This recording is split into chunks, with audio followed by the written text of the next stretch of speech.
পশ্চিম বাংলায় যে সরকারটা চলছে, আমি আগেও বলে এসেছি, আজকেও তার প্রমাণ আমি দেব। এটা সরকার না, একটা সার্কাস চলছে। ধন্যবাদ জানাই এই বারাবণী এলাকার জনসাধারণকে। যতটুকু খবর পেলাম, নানান হুমকি চুমকি দিয়ে আপনাদের আটকে রাখার চেষ্টা করেছিল, শেষে আপনাদের আটকে রাখতে পারেনি, আপনারা বেরিয়ে এসেছেন। আজকে আমার এটা রাজনৈতিক মঞ্চ নয়, রাজনীতির কথা আমি বেশি বলবো না, কিন্তু আমি আপাতমস্তক একজন রাজনৈতিক মানুষ। খাওয়া দাওয়া, উঠা বসা, চাল চলন যা এখন সব আমার রাজনীতি। স্বাভাবিকভাবে আমার বলতে বলতে রাজনীতি যদি বলে ফেলি, কারো যদি গায়ে লাগে আমাকে আমার নজর দেখবে। পশ্চিম বাংলায় 1800 থেকে 2000 ইউনিট রক্তের দরকার হয়, আর এটা আমরা ভালো করে জানি। কলকারখানায় রক্ত তৈরি হয় না, মাঠে ঘাটে রক্ত তৈরি হয় না, পুকুরে মাছ চাষের মতো রক্ত তৈরি হয় না, ফসল সবজির মতো রক্ত তৈরি হয় না। আমরা আমাদের শরীর থেকে, হিউম্যান বডি থেকে আবার একটা হিউম্যান বডিতে আমরা ট্রান্সফার করি। যেখানে 1800 থেকে 2000 ইউনিট রক্তের প্রয়োজন হয়, পশ্চিম বাংলায় যে সরকারটা চলছে, আমি আগেও বলে এসেছি, আজকেও তার প্রমাণ আমি দেব। এটা সরকার না, একটা সার্কাস চলছে। 1800 থেকে 2000 ইউনিট রক্তের যেখানে প্রয়োজন, সেখানে সরকার অ্যারেঞ্জ করতে পারে না। কিন্তু সরকারের কাজ কি? সরকারের কাজ, আমার রক্তের প্রয়োজন, সরকার সেটাকে অ্যারেঞ্জ করবে। সরকারের কাজ কি? আমি আপনি অসুস্থ, আমাকে সুস্থ করে তোলার জন্য প্রপার ট্রিটমেন্ট বিনামূল্যে দেবে। সরকারের কাজ কি? আপনার আমার বাড়ির ছেলেগুলো বুনিয়াদী শিক্ষা যেখান থেকে অর্জন করতে গিয়েছে, সেই শিক্ষা প্রতিষ্ঠানের শিক্ষার পরিকাঠামো ঠিক রাখবে, পর্যাপ্ত পরিমাণে শিক্ষক দেবে। এটা সরকারের কাজ। যদিও যদি সময় পাই, যদি আপনাদের এনার্জি থাকে, আমি আপনাদের এই বিষয়েও আমি চর্চা করব। কিন্তু এখন রক্তদান শিবির আর কবির স্মরণে হচ্ছে বিদ্রোহী কবি কাজী নজরুল ইসলামের ওই কবিতার ওই ছন্দটা আমার বারবার মনে পড়ে যাচ্ছে। মোরা এক বিন্দে দুইটি কুসুম, হিন্দু মুসলমান, মুসলিম তাহার নয়নমণি, হিন্দু তাহার প্রাণ। আজকে এই কবিতার বাস্তবতা আমাদের খুবই প্রয়োজন হয়ে পড়েছে। আজকে আপনাকে আমাকে ধর্মের নামে, জাতের নামে, বর্ণের নামে আলাদা করে রেখে লুটার সুবিধা হয়ে যাচ্ছে এই শাসক নামক ষড়যন্ত্রের। কারণ আপনারা জানেন 22% এসসি কমিউনিটির রিজার্ভ আছে, যেখানে বাউরি সমাজের মানুষ আছেন, জয় ভীম নেটওয়ার্কের যে দায়িত্বশীলেরা আছেন বা যারা আছেন, অনেক ডোম সমাজের মানুষ আছেন, বাগদি সমাজের মানুষ আছেন, বামসেপের যারা আছেন, তারা ভালো করে জানেন 22% সংরক্ষণ আছে। 100টা সরকারি চাকরিজীবী করলে 22 জন এসসি কমিউনিটি থেকে হবে। কিন্তু খোঁজ নিয়ে দেখুন, আপনাকে ধর্মের নামে ভাগ করে, আপনাকে জাতের নামে ভাগ করে 100টি সরকারি চাকরিতে 22 জন কিন্তু আমার দলিত ভাই অর্থাৎ এসসি কমিউনিটির ভাই চাকরি পাচ্ছে না। ওখানে বর্তমানে এই রক্তদান শিবিরে বানলসাদ সিদ্দিকীকে প্রোগ্রামে তোরা যাবি না বলে যারা বাধা দিচ্ছে, খোঁজ নিয়ে দেখুন, তারা অর্থের বিনিময়ে আমার এসসি ভাইয়ের চাকরিটা ও নন এসসি ভাইকে বিক্রি করে দিচ্ছে। কেন আমাকে আটকাচ্ছে বুঝতে পেরেছেন? ওদের চুরিটা আমি ধরিয়ে দেবো বলে। কেন আমাকে আটকাবে? আমাকে আটকাবার কারণ কি? মানে আপনাকে আসতে দিতে চাইছে না কেন? আমি দুধকে দুধ, পানিকে পানি করে দিয়ে চলে যাব। কে চোর, কে ডাকাত, কে ধান্দাবাজ, সেটা তুলে ধরে দিয়ে যাব। যাকে ইচ্ছা ভোট দেবেন ভোটের সময়। তাই বন্ধুগণ, আবার ফিরে আসি। যখন পার ডে 1800 থেকে 2000 ইউনিট ব্লাডের প্রয়োজন হচ্ছে, তাহলে সরকারের কাজ কি এটার ব্যবস্থা করা? তো সরকারি ব্যবস্থাটা করে। এখানে অনেকে আমরা আছে, এটা বাজার, মাইকের আওয়াজ যাচ্ছে। যদি আমি ভুল বলি, আমাকে আপনারা সঠিকটা বলবেন। আমি কথা দিচ্ছি, পরের প্রোগ্রামে যেখানে যাব আমি সঠিকটা বলবো। আমি এখন সঠিক মনে বলছি, যদি আমার থেকে বেশি সঠিক থাকে কারো কাছে তথ্য সেটা দেবেন, আমি তারটা নিয়ে চলবো। আমি অসত্য কথা বলে মানুষকে বিভ্রান্ত করার জন্য আমি রাজনীতিতে আসিনি। তাই বন্ধুগণ, সরকারের দরকার 1800 থেকে 2000 ইউনিট ওই ব্লাডের। তারা পারে না। যখন আমাদের মতো রাজনৈতিক দলেরা, বাপিদাদের মতো, মনোরঞ্জন বাবুদের মতো, আনসারি সাহেবদের মতো বাগদি সমাজ থেকে যখন আমরা উঠে আসছি, আমরা দলিত সমাজের মানুষ, আমরা মুসলিম সমাজের মানুষ, যখন ঐক্যবদ্ধ হয়ে আজকে এই 2000 ইউনিট রক্তের মধ্যে আমরা ইচ্ছা করেছিলাম আমরা 200 থেকে 250 ইউনিট রক্তের কিছুটা হলেও ঘাটতি পূরণ করব। শাসকের কাজ কি হওয়া উচিত ছিল? আরো ভালোভাবে 250 ইউনিট কেন 500 ইউনিটের যাতে ব্যবস্থা হয় তার বন্দোবস্ত করে দেওয়া। তার পরিবর্তে খবর পাচ্ছি শাসক নামক যন্ত্র আমাদেরকে আটকানোর চেষ্টা করেছে। তবে একটা কথা বলে যাই, আমাদের মধ্যে কম্পিটিশন আসা দরকার। যে নওশাদ সিদ্দিকীকে নিয়ে এসে ওখানে ওরা 200 ইউনিট রক্তের ব্যবস্থা করেছে, পরের সপ্তাহে আমরা কলকাতা থেকে বড় কোন নেতা কেতাকে নিয়ে এসে 500 ইউনিট রক্তের ব্যবস্থা করব। এই কম্পিটিশনটা আমাদের মধ্যে আসা দরকার। তার পরিবর্তে আসতে দেবে না, ডোনার আসবে না, ভয় দেখানো, ডোনারকে আটকানো, এটা সুস্থ মস্তিষ্কের মানুষের দ্বারা শোভা পায় না। এটা বিকৃত মস্তিষ্কের মানুষের দ্বারাই এই কাজ করবে। বন্ধুগণ, আমি আপনাদের বলবো, আমরা এতদিন পর্যন্ত যে কথা বলতাম আজকে যেন সংজ্ঞাটা চেঞ্জ হয়ে যাচ্ছে। রক্তেরও আজকে পরিচয় শাসকরাই আমাদেরকে দিয়ে দিচ্ছে। কিন্তু আমাদের যখন রক্তের প্রয়োজন হয় আমরা ব্লাড ব্যাংকে গিয়ে একবারের জন্য বলি না আমি বাউরি, আমাকে বাউরির রক্ত দাও, আমি বাগদি, আমাকে বাগদির রক্ত দাও, আমি মুসলমান, আমাকে মুসলমানের রক্ত দাও, আমি হিন্দু, আমাকে হিন্দুর রক্ত দাও। একথা আমরা একবারের জন্য বলি না।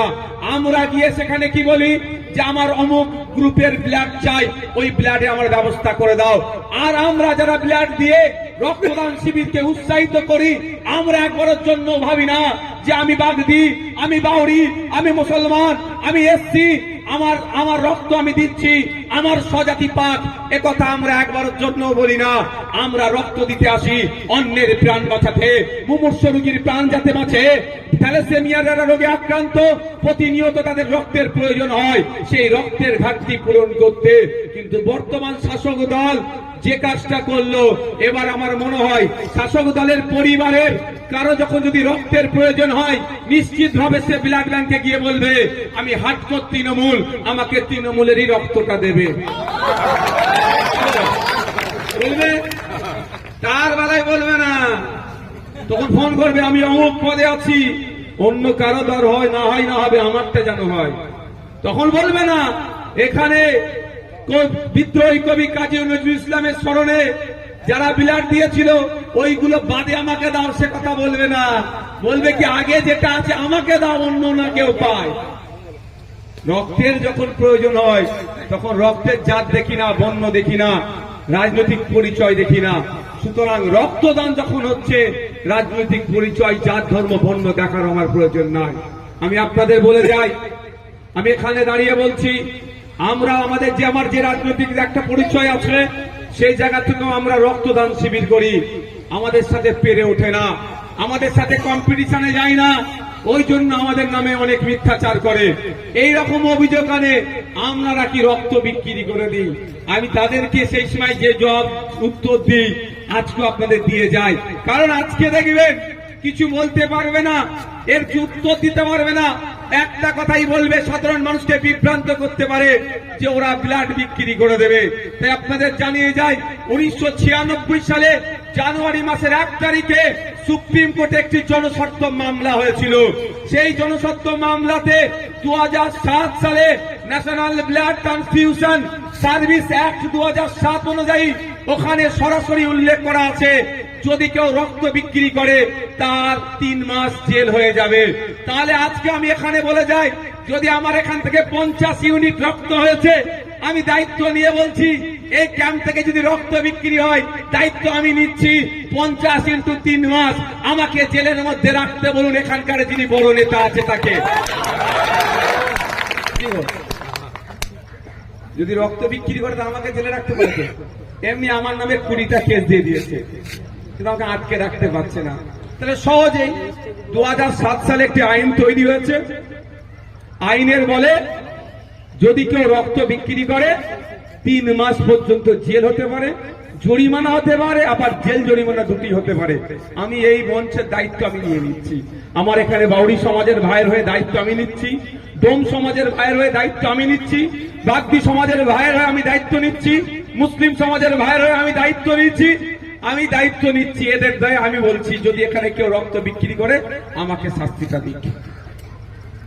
আসবে মুখ ফুলিয়ে, আইনের চড় খেয়ে মুখ ফুলিয়ে বাড়ি চলে যাবে। বন্ধুগণ, আমি ওই বিষয়ে বেশি বক্তব্যে যাব না। আমরা রক্ত দিলে কি হবে? রক্ত দিলে যেমন সম্প্রীতির বার্তা হয়, রক্ত দিলে যেমন ঐক্যের বার্তা হয়, রক্ত দিলে সৌহার্দ্যের পরিবেশ তৈরি হয়। আজকে পশ্চিম বাংলার মাটিকে কিছু সাম্প্রদায়িক শক্তি কুলসিত করার চেষ্টা করছে। পশ্চিম বাংলার মানুষকে জাত বর্ণ জাতের দ্বারা বিভাজন করার চেষ্টা করছে। পশ্চিম বাংলার মাটিকে বর্ণের দ্বারা বিভাজন করার চেষ্টা করছে। সেই সময় পশ্চিম বাংলার এই বারাবণী এলাকার মানুষজন এই এলাকার মানুষজন সুবুদ্ধি সম্পন্ন মানুষেরা তারা এগিয়ে এসেছেন। তারা এগিয়ে সেটা প্রমাণ করে দিচ্ছে।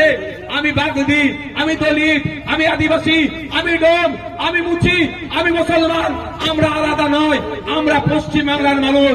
আমরা ঐক্যের সাথে থাকতে চাই, আমরা সম্প্রীতির সাথে থাকতে চাই, আমরা সৌহার্দ্যের পরিবেশ তৈরি করতে চাই। যখন এই পরিবেশটা আমরা তৈরি করতে চাইছি, যখন ওই পরিবেশটা আমরা তৈরি করতে চাইছি,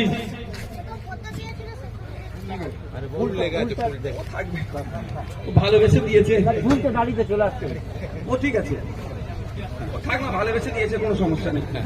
ভালোবেসে দিলে তো সবটাই জায়েজ গো, কি গো?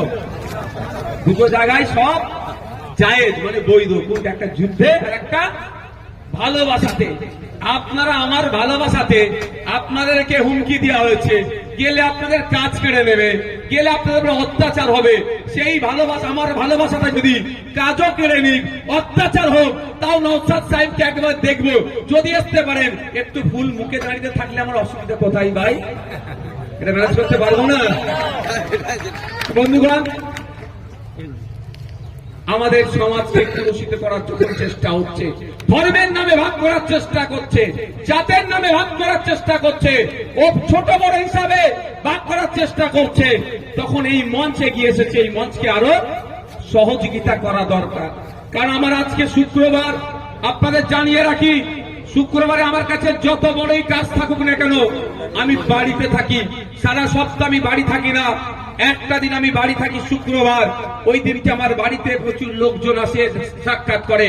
কিন্তু আজকে শুক্রবারে আমি এই পশ্চিম বর্ধমানের বারাবণীতে এই কারণটাতে এসেছি, যখন শুনলাম যে এসটি এসসি মাইনরিটি ব্যাকওয়ার্ড ক্লাসের মঞ্চের পক্ষ থেকে হচ্ছে, আমি আর তখন বললাম না যে আমি যাব, কারণ ওই দিনকে আমার না বাড়ি থাকলেও হবে। কারণ এই সময়ে আমাদের মধ্যে ঐক্যের দরকার, আমাদের মধ্যে একতার দরকার। আমাদের মধ্যে ঐক্য নাই বলে, আমাদের মধ্যে একতা নাই বলে আমরা আমাদের অধিকারটাকে ফিরে পাচ্ছি না, আমাদেরকে ভাগ করে রেখে দিয়েছে।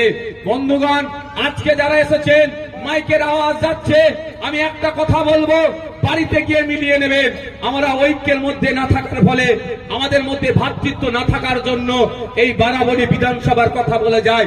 এখানে প্রায় 50% উপরে ভোটার এসটি এসসি কমিউনিটির মানুষ, প্রায় 9 থেকে 10% ভোটার মাইনরিটি কমিউনিটির মানুষ। সব মিলিয়ে, ওবিসি মিলিয়ে দেখা যাবে প্রায় 60 থেকে 70% মানুষ ব্যাকওয়ার্ড ক্লাসের মধ্যে পড়ছি। আপনারা আজকে বাড়ি যাবেন, মাইকের আওয়াজ যাচ্ছে। যারা আজকে আমাদের কর্মীরা এলে হুমকি চুমকি দিচ্ছিল, যারা চারানার নেতা, তাদেরকেও বলছি বাড়ি যাবেন। বাড়িতে গিয়ে আপনার বাচ্চাগুলোকে জিজ্ঞাসা করবেন, ক্লাস 4-এ যে বাচ্চাটি পড়ে, ক্লাস 5-এ যে বাচ্চাটি পড়ে, ক্লাস 6-এর বাচ্চাটিকে ডাকবেন, ক্লাস 4-এর বাচ্চাটিকে ডেকে অঙ্কের বইটা খুলে দেবেন, গণিতের বইটা খুলে দেন, খুলে দিয়ে বলুন অনুশীলন 1-এর অঙ্কটা করতে। আমি আপনাদের চ্যালেঞ্জ করে যাচ্ছি, আমি যদি ভুল বলি, কোনোদিন আপনাদের বারাবণীর দিকে আমি আর মুখ দেখাবো না। 100টা বাচ্চাকে ট্রাই করবেন, 90টা বাচ্চা দেখবেন অঙ্কে অনুশীলন 1টাই ফেল করছে। ক্ষতি কার হচ্ছে ভাই? কার হচ্ছে? আমার ছেলের হচ্ছে না কেন? আমি নেতা, আমি তো তোলাবাজি করছি, আমি তো 8,000 টাকা না মাইনে দিয়ে এদেরকে শোষণ করছি। 8,000 টাকা মাইনের বাড়ানোর কথা বললে কোম্পানিকে আমি আমাকে দিয়ে বলছি, অন্যজন বললে চোখ দিয়ে পানি বেরোতে পারে, আমি আমার ঘাড়েই দিচ্ছি ভাই। বুঝতে পারছেন কার কথা বলছি? এই কারো বুঝতে অসুবিধা হয়েছে নাকি? যারা বুঝতে পারছেন হাত তুলুন তো। আমি এই বক্তব্যটা দিতাম না, যখন আমাকে একটু কামড়েছে মলম তো একটু লাগাতেই হবে ভাই। আর আমি কাউকে ভয় পাই না, যারা কামড়া কামড়ি করছে তাদের নেত্রী আমাকে জানে আমি কি জিনিস। ক্ষতি কার হচ্ছে ভাই? আপনার বাড়ির ছেলেরা। এখানে যারা উপস্থিত আছেন, মাইকের আওয়াজ যাচ্ছে বাজারে, আপনারা বলুন আপনার বাড়ির ছেলে পুলেরা সরকারি স্কুলে পড়ে না বেসরকারি স্কুলে পড়ে? সবাই সরকারি স্কুলে পড়ে, কারণ বেসরকারি স্কুলের মধ্যে পড়ানোর মতো সামর্থ্য আমাদের নাই। কি করে হবে? এই যে এখানে যেটা আছে এই কোম্পানিটার নাম, যে আপনার কোল মাইন্সে যে কোম্পানি আছে, সরিষাতলি কোল মাইন্সে কোম্পানিতে 1,000 মতো প্রায় মানুষ চাকরি করে। দলিত, আদিবাসী, বাউরি, দোম, মুচি, মুসলমান আমাদের বাড়ির লোকেরাই চাকরি করে। দিন মাসের শেষে আমি 1,000 টাকা এরা পাই।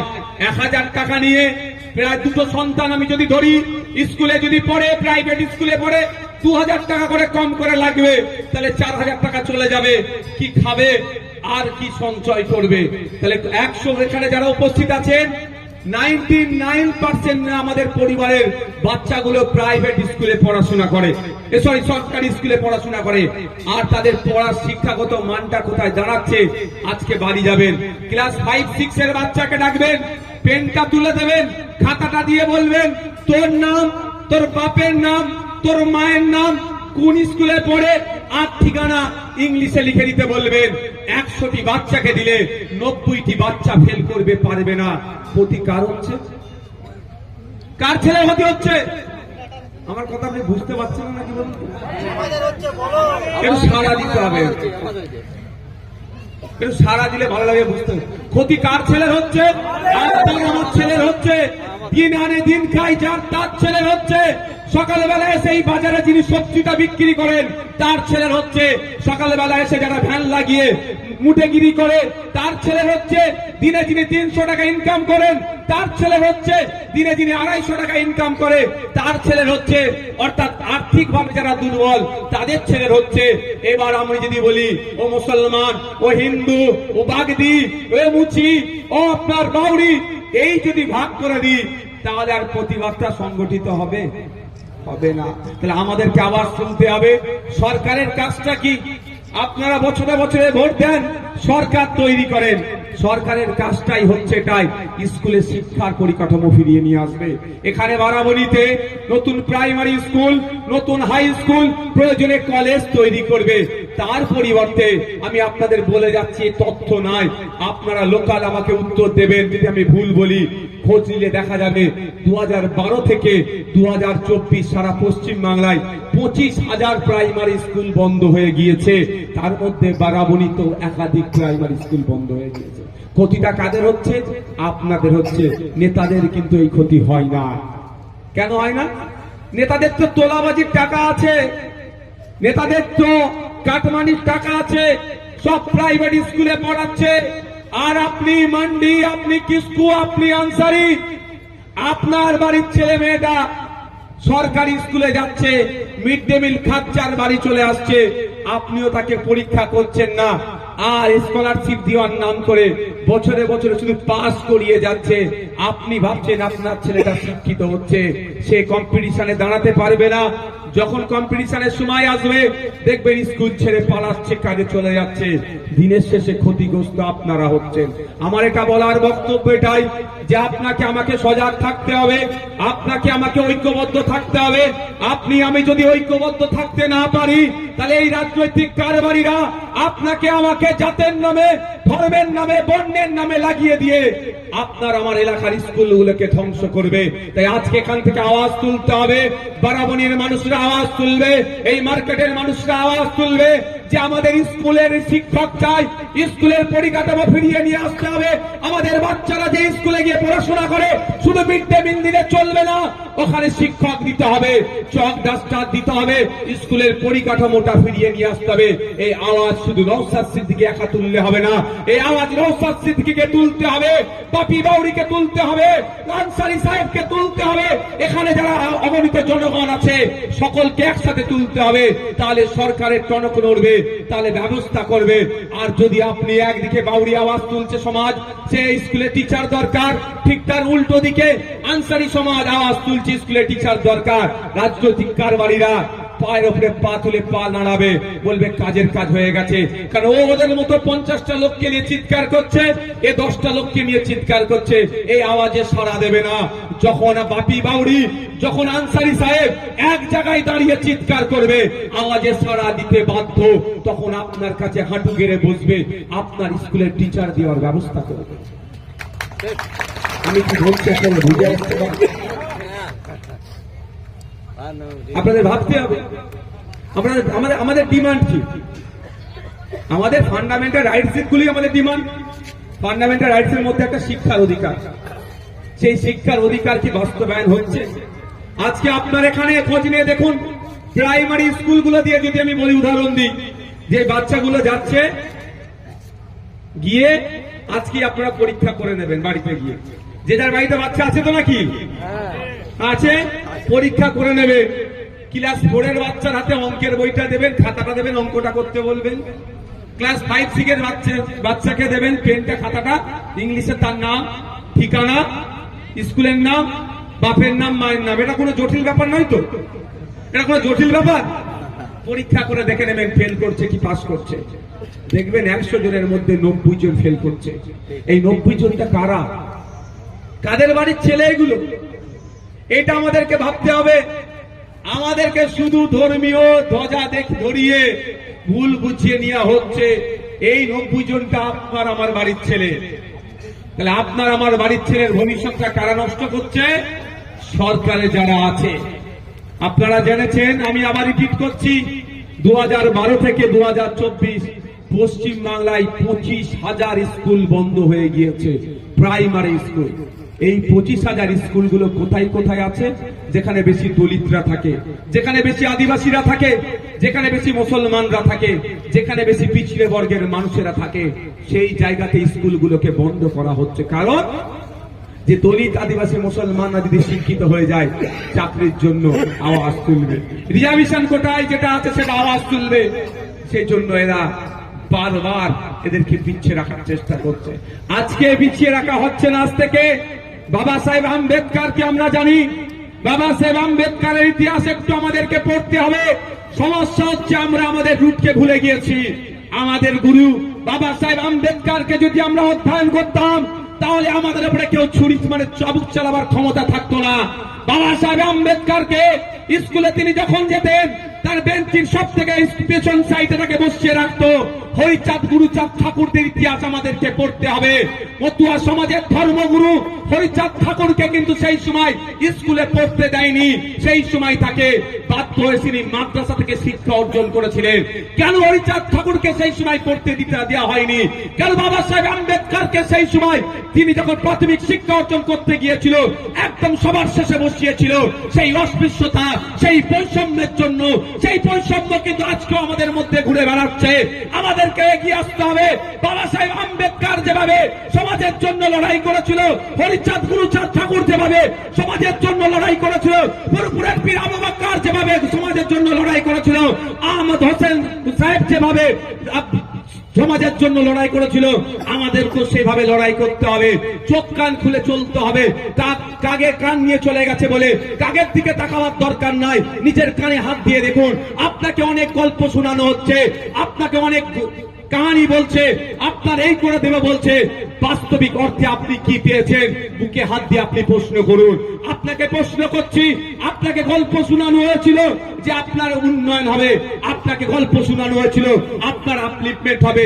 বুকে হাত দিয়ে বলুন আপনারা, যে আপনারা যতদিন যাচ্ছে সাধারণ যারা নাগরিক খেটে খাওয়া, কষ্ট বাড়ছে না কমছে? বলুন না, মেহনত বেশি করতে হচ্ছে ইনকাম কমে যাচ্ছে। তাহলে আপনি এগোচ্ছেন না আপনি পিছিয়ে যাচ্ছেন? আমাদের মতো যারা আছে রাজনীতি করছে, আবার যারা রাজনৈতিক কারবারি তাদের কিন্তু বেড়ে যাচ্ছে, একটা থেকে দুটো গাড়ি, দুটো গাড়ি থেকে তিনটে গাড়ি। ওই দাঁড়াও না গো, কি বলে ওটাকে, ইসিএল, হ্যাঁ ইসিএল গো, ইসিএল, বুঝতে পারছেন তো? পরিবারের চাকরি হয়ে যাচ্ছে। আর আমার এই গরিব পরিবারটা 8,000 টাকার মাইনে 10 বছর আগে ছিল, এখন 8,000 টাকায় চলছে। এখন কমে গেছে। এই ডিটেলসটা আমাকে দেবেন, আমি কথা দিয়ে যাচ্ছি আপনাদের। এই যেখানে যারা সরষাতলি কোল মাইন্সে যারা কাজ করেন, আমি ডিটেলস নেব, এর জবাব আমি আপনাদের হয়ে নেব বিধানসভার মধ্যে। আমি কথা দিয়ে যাচ্ছি আপনাদেরকে। ওখানে শ্রমমন্ত্রী আছেন, এই আপনাদের পশ্চিম বর্ধমান জেলারই তিনি বিধায়ক, তাকে বিধানসভার মধ্যে আমি জবাব নেব, তাকে জানতে চাইব যে স্কিল লেবারেরা এরা যেটা 450 টাকা রোজ হলে 12,000-15,000 টাকা মাইনে হচ্ছে, করেনি তো ডিটেলসটা? হ্যাঁ, সেটা আমি জানবো মানে তাকে তাকে করব, জবাব দিতে হবে। এখানে জবাব দেওয়ার লোক পাচ্ছি না, কিন্তু ওখানে তাকে জবাব দিতে হবে। আপনাদের আমি কথা দিয়ে যাচ্ছি, আপনাদের দুরবস্থার কথা কোথায় তুলব? আইনসভায় তুলব। বিধানসভা তো জানি, আরো সহজে আপনাদের বোঝা দরকার, আইনসভা, ওখান থেকে আইন তৈরি হয়। আগামী 5 বছর বাংলার মানুষ কেমন ভাবে থাকবে, রুজি রুটি বৃদ্ধি কিভাবে হবে, শিক্ষার মান কিভাবে উন্নয়ন হবে, এই যে আপনারা কাজ করছেন, লেবারের পেমেন্ট কিভাবে বাড়বে, এক কথাই বাংলার ছুঁচ থেকে শুরু করে কলের পাইপ সবটাই কিভাবে সঠিকভাবে চলবে, তার নীতি নির্ধারণের জায়গাটার নাম আমরা বিধানসভা বলি, ওটা আইনসভা। তো আপনার কাজ কি? আপনার বারাবণী থেকে 1 লক্ষ, প্রায় 2 লক্ষ ভোটার আছেন, 2 লক্ষ ভোটারের সমস্যা নিয়ে কি আপনি বিধানসভায় আইনসভায় যেতে পারবেন আপনারা? সেই জন্য আপনাদের একটা করে জনপ্রতিনিধি লাগে, একটা করে জনপ্রতিনিধি লাগে। সারা পশ্চিম বাংলা থেকে 294 জন জনপ্রতিনিধি আইনসভার মধ্যে আছে। তারা তাদের বিধানসভার কথাগুলো উত্থাপন করবে, কি কি প্রয়োজন আছে, কি কি অন্যায় হচ্ছে, কোনটা হলে ভালো হবে, সেটা ওখানে উত্থাপন করবে। ওখানে যারা কনসার্ন